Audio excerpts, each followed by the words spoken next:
korban pencitraan KDM. Gara-gara Pak Dedi, yo. Ayo, gara-gara Pak Dedi, yo. Demo Milan, demo.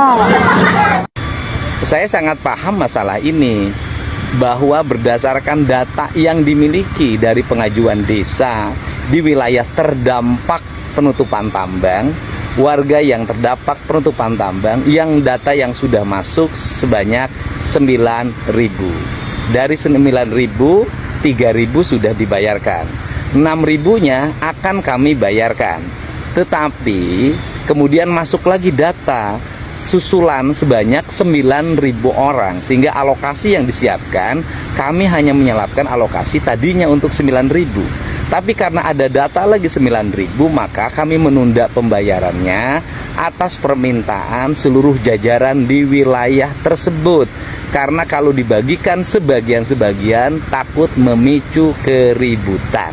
Sehingga kami melakukan penundaan pembayaran, dan kami akan melakukan pembayarannya sekaligus, yaitu sebanyak 16.000 orang. Dari 16.000, 3.000 sudah terbayarkan, jadi sisanya adalah sebanyak 13.000 kepala keluarga. Kami akan membayarkannya tahun depan.